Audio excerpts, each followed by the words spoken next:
EDA हाय हाय EDA हाय हाय EDA हाय हाय।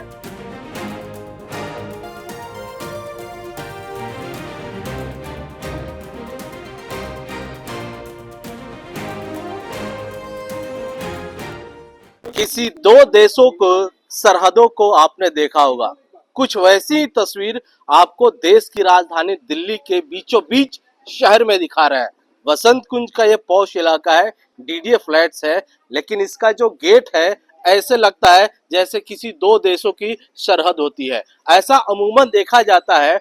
ऐसी स्थिति में जो दूसरा देश है वो हमले के लिए टैंक्स लेके आता है, और जो दूसरा देश होता है वो प्रोटेक्शन के लिए अपनी सेना भेजता है। और ये वसंत कुंज की वो सेना है जिनका आरोप है कि इनके कॉलोनी में इलीगल तरीके से कंस्ट्रक्शन हो रहे हैं, और इसको लेकर के ये लोग लगातार प्रोटेस्ट कर रहे हैं।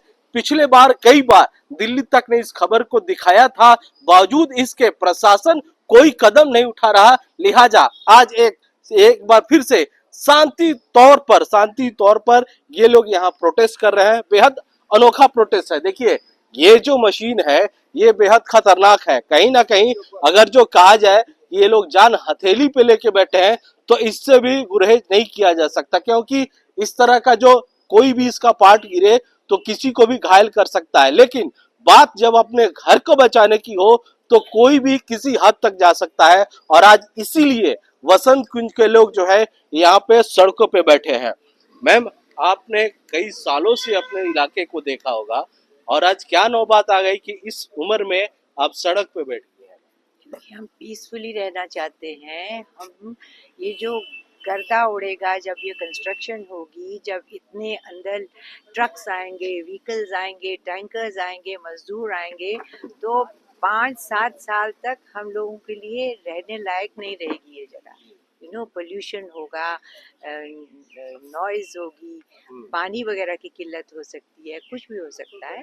सो हम लोग पीसफुली रहना चाहते हैं, हम लोग केओस में नहीं रहना चाहते, और इतनी देर तक जैसे रह रहे हैं, अब हमको क्यों डिस्टर्ब करा जा रहा है? We are the fag end of our lifes now. अच्छा मैम, आप इतने सालों से यहाँ पे हैं, और यहाँ की जो बिल्डिंग की लिमिट है हाइट की, तो वो कितने फ्लोर की अभी तक थी? और ये जो नई बिल्डिंग बनाने की जो बात कही जा रही है, इसको कितने बिल्डिंग फ्लोर तक बनाने का लगभग? अभी तक तो 3rd फ्लोर तक अलाउड था ना, और यहाँ ये पे बिल्डिंग कौन 8 फ्लोर या 8 स्टोरीज बनाने का, जो यहाँ से तो प्लेन्स वगैरह गुजरते हैं। हाँ, तो 8 स्टोरीज इन्होंने अलाउ कैसे करा सबसे पहले?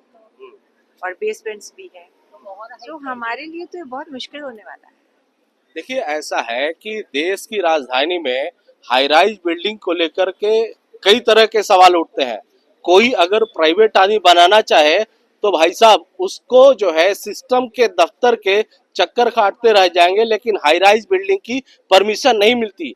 अब इस बिल्डर जो है या फिर ये जो कंपनी है, इसने पता नहीं कौन सा नियम बनाया है, जिसको एक तो इसे ऐसे लोकेशन पे जहाँ पे ऊपर से एयर ट्रैफिक है और यहाँ से फ्लाइट गुजरती है, कई बार एयर ट्रैफिक को लेकर के एयरपोर्ट अथॉरिटी द्वारा इस क्षेत्र को ज्यादा हाइट तक बिल्डिंग नहीं बनाने के लिए कहा जाता है। ऐसे में कैसे उसे परमिशन मिल गई, वो भी 8 मंजिला इमारत की, बेसमेंट की? ये तो कमाल की बात है। खैर, उनके पास जो पेपर होगा सो होगा।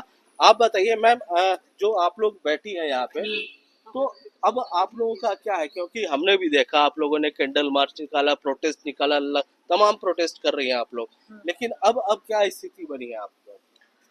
अब स्थिति ये है कि हम लोगों को हर रोज एक ऐसा बैटल लड़ना पड़ता है, हर दूसरे दिन ऐसी ही लड़ाई होती है, और लेकिन हमारे को गवर्नमेंट से कोई रिलीफ नहीं मिल रहा है। कोई हम लोगों को अपॉइंटमेंट चाहिए एलजी से, उनको हम प्रेशराइज करना चाहते हैं कि एक बार वो हमें सुने कि हम एग्जैक्टली क्या चाहते हैं। कॉलोनी के अंदर एक कॉलोनी कैसे बन सकती है? एक कॉलोनी जो ऑलरेडी जिसमें 5,000 लोग रहते हैं, उनके बारे में ना सोच के वो लोग बिल्डर्स को सपोर्ट कर रहे हैं। जब भी कुछ चंद लोग हैं, आप सोचिए हमारी कॉलोनी की सेफ्टी सिक्योरिटी कितनी हार्म होगी, कितनी भारी मात्रा में लेबर अंदर आएगी, कैसे चलेगा, कैसे करेंगे? इतनी मशीनरी आएगी, सीनियर सिटीजन है, सब कुछ है, और इनके पास अभी एनवायरमेंटल क्लियरेंस तो है ही नहीं है। किस बेसिस पे ये काम शुरू करना चाहते हैं? हमारी लड़ाई है, हम इनको अंदर नहीं आने देंगे, बिल्कुल नहीं आने देंगे। डीडीए को, ये एमसीडी को इनका सैंक्शन प्लान कैंसिल करना चाहिए, रिवोक करना चाहिए। आपका नाम क्या है मैम? प्रीति वोरा। देखिए ये प्रीति जी हैं और जैसे मैंने अपनी जब बात कही उसके शुरुआत में कही कि ये एक सरहद की तरह है और ये एक सेना की तरह है और इन्होंने भी जो बात कही इन्होंने पहले यही कहा कि एक बैटल की तरह हो गया है। हर रोज अपने सरहद की सुरक्षा के लिए ये लोग घर से उठते हैं और देखते हैं कोई कोई बाहरी कोई इसमें आ तो नहीं रहा है। देखिए ये हालत हो गई है। इतने सुंदर कॉलोनी की आज की हालत ऐसी है कि लोग जिस तरह से बॉर्डर पे जिंदगी बीतती है वैसे अब ये कॉलोनी में जीने को तैयार है। मैम क्या कहेंगी अपनी बात पे? देखिए जैसा कि इन्होंने कहा, रोज हम यहाँ घंटों बैठ रहे हैं। 2 दिन 3 दिन पहले हमने कैंडल मार्च निकाला था, लेकिन उसका भी कोई फायदा नहीं हुआ है। इनको क्लियरेंस अभी नहीं मिला है। हमारे रोड इस लायक नहीं है कि इनकी इतनी बड़ी बड़ी मशीनरी अंदर आ सके। हम सुबह 8:30 बजे से यहाँ बैठे हुए हैं। ये कोई लेबर नहीं है जो ये इन्होंने भेजे हैं। आप बाहर देख सकते हैं, वो एक तरह से बाउंसर खड़े हुए हैं। जो हमारे गार्ड्स को उन्होंने सुबह गेट बंद करने लगे गार्ड्स, तो उनको पुश किया। अच्छा। इवन बदतमीजी से बात कर रहे हैं, गाली गलौज कर रहे हैं। तो ये हमें रोज फेस करना पड़ रहा है। अच्छा मैम, पुलिस ये आई है, उन्होंने कुछ नहीं एक्शन इनके खिलाफ नहीं अच्छा लिया। आप लोगों ने पुलिस हाँ जी, को बिल्कुल, बुलाया? पुलिस को लेकिन बुलाया हमने। हाँ, हाँ। एक बार नहीं, 3 बार आ चुके हैं सुबह से पुलिस के लोग, जी। लेकिन कोई हमारी FIR भी दर्ज नहीं हुई। अच्छा मैम, एक चीज ये भी है क्योंकि आप लोग यहाँ पे रहते हो, आप लोग एक वोटर भी हो हाँ जी। और वो वोटर निगम पार्षद बनाता है, विधायक बनाता है, सांसद बनाता है, CM बनाता है और PM बनाता है। बिल्कुल। अब इतने लोगों के बावजूद क्या कोई राजनेता किसी तरह की मदद के लिए आ रहा है आप लोगों के पास? नहीं, जैसा ये हमारे RWA के मेंबर हैं। मैं RWA की मेंबर नहीं हूँ, बट यहाँ की रेजिडेंस हूँ पिछले 30 साल से। बट LG तक इनसे मिलने को तैयार नहीं हुए अभी तक। कम से कम मिले, इनकी बात सुने कि हम चाहते क्या हैं। बाकी वो फिर डिसीजन जो होगा वो देखेंगे। हम कोई गवर्नमेंट के खिलाफ नहीं है, लेकिन ऐसे कॉलोनी के बीच में इतना बड़े कंस्ट्रक्शन होना तो गलत है। अच्छा एक सवाल ये भी है क्योंकि मैंने नेताओं की बात कह दी, तो अभी जो नेता आपकी बात नहीं सुन रहे हैं, कुछ महीनों बाद विधानसभा चुनाव भी होंगे, फिर वो- हरजाना उन्हें भरना पड़ेगा यहाँ की बिल्कुल जनता बिल्कुल से? भरना पड़ेगा। हम तो ये देखेंगे ना कि हमारे सपोर्ट में कौन आ रहा है। बिल्कुल। अब RWA के पास इतना, या फिर हमारी सोसाइटी के पास इतना फंड नहीं है कि हम कहीं जाके उनको दे सकें फंड कि भाई ये काम रुक जाए। बट उनके पास है, तो वो रुका, हमारा काम रुका हुआ, उनका तो चल रहा है। जी। तो वो हम भी ध्यान रखेंगे ना आगे चुनाव में। बिल्कुल, ये लोग जो है, ये लोग जागरूक जनता है। देखिए क्या होता है कि जो लोग वादे करते हैं कि हम आपका ये काम करेंगे, वो काम करेंगे, चुनाव के वक्त में कई लोग आते हैं, लेकिन जब जनता जब समस्या में रहती है तो बहुत कम लोग ही उनमें आते हैं और इस चीज को जनता भी वेट एंड वॉच करती है। बहरहाल मैं जैसा कि मैंने कहा कि ये लोग ऐसे हैं जैसे कोई सोल्जर हो और अपने बॉर्डर की, अपने शहर की, अपने देश की रक्षा में बैठे हो। ऐसे कुछ और सोल्जर से हम लोग बात करते हैं। सर अपना नाम बता दीजिए। मेरा नाम दीपेंद्र है। मैं यहीं पे इसी कॉलोनी में 15 साल से रह रहा हूँ और जो पिछले 3-4 महीने से यहाँ पे गुंडागर्दी चल रही है वो इस लेवल की है कि आप यहाँ पे देख सकते हो कि हमारा एक गेट जो है ये ऑटोमेटेड गेट है, अपने आप नहीं खुलता, या तो स्टिकर से खुलता है या उठाया जाता है। यहाँ पे सुबह 10-15 गुंडे आए, उन्होंने उठवाया और ये मशीन अंदर आई और ये कई बार कोशिश कर चुके हैं। 2 हफ्ते पहले की बात है, हमारे सारे जिसकी हमने संज्ञान भी दिया है SHO नॉर्थ को कि वहाँ पे हमारे सारे गेट जो है ब्लॉक कर दिए गए हैं। सबके बाहर गाड़ियां वो लगा दी हैं। हर गेट के बाहर 5 से 10 गुंडे खड़े हुए, ना किसी को आने दे रहे ना जाने दे रहे। तो हम इतना थ्रेट फील कर रहे हैं कि हम बार बार जो है ये रिक्वेस्ट कर रहे हैं, पुलिस को कर रहे हैं, प्रशासन को कर रहे हैं। हम सब यहाँ बैठे हुए हैं। यहाँ पे जो है सुबह के टाइम एक इन्होंने यहाँ लगाई है, 2 गेट और ब्लॉक करे हैं। एम्बुलेंस आने थी, एम्बुलेंस नहीं आने दी। एक कोई बीमार था हमारी कॉलोनी में, उनका बार बार कॉल आया कि एम्बुलेंस, उनको बाहर गाड़ी में ले जाया गया मेन गेट से। अच्छा। हाँ, उनकी एम्बुलेंस नहीं घुसने दी इन्होंने। ये गुंडागर्दी चल रही है और बार बार चल रही है। SHO नॉर्थ को बोला जा रहा है, हम यहाँ पे 5000 लोग, 1000 फ्लैट है यहाँ पे, इतने थ्रेटन फील कर रहे हैं, इतने डरे हुए फील कर रहे हैं, बड़े बुजुर्ग बच्चे सब। कॉलोनी से बाहर हम किसी बच्चे को जाने नहीं दे रहे आज की डेट में। तो कैसे रहे हम? ये खाली एक हाथ जोड़ के एक विनम्र वो है कि प्रशासन से है, पुलिस से है कि कोई ना कोई संज्ञान ले इस चीज का कि यहाँ पे साउथ दिल्ली में बीच में कैपिटल में यहाँ पे ऐसे डराया धमकाया जा रहा है 1000 फैमिलीज को। देखिए ये दिल्ली पुलिस के लिए ये बेहद शर्म की बात है क्योंकि एक तरह से जनता जो शिकायत कर रही है, कंप्लीटली इसको कानूनी तौर पर अगर कहा जाए तो ट्रेस पासिंग का मुकदमा बनता है इसमें।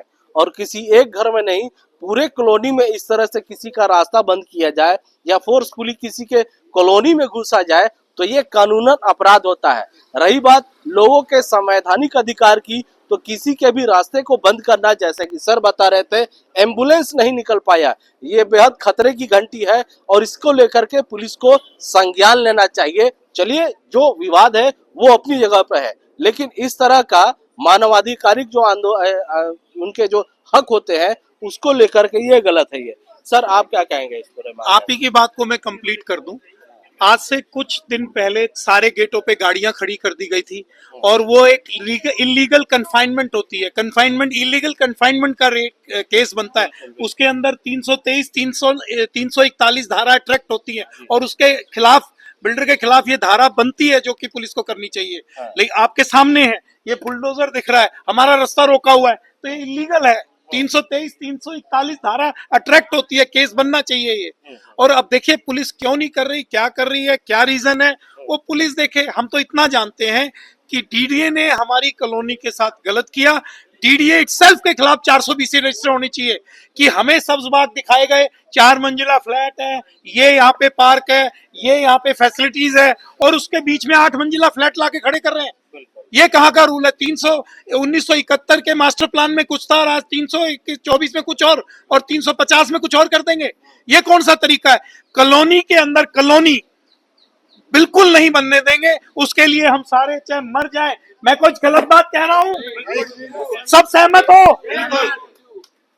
जान दे देंगे लेकिन अपने हक के लिए लड़ाई नहीं छोड़ेंगे, यहाँ की जनता ये कह रही है। देखिए, ये लोग डीडीए को बोल रहे हैं कि उनकी कुछ गलतियों की वजह से, या फिर बीते दिनों में आरोप ये भी है कि भ्रष्टाचार की वजह से ये आज समस्या सामने आ रही है। पर सवाल ये है कि कोई भी नियम और कोई भी कानून जनता के लिए बनाया जाता है। चलिए, पीछे की जो गलतियां हैं उसे आगे भी सुधारा जाता है। जैसे कश्मीर में देखने को मिला कि 370 कैसे पहले की गलती थी और आज की सरकारों ने सुधारा है। जाहिर है नियम बनते हैं, लेकिन अगर जरूरत पड़े कि लोगों के हिसाब से उसे बदलने की, तो बदलाव होते हैं।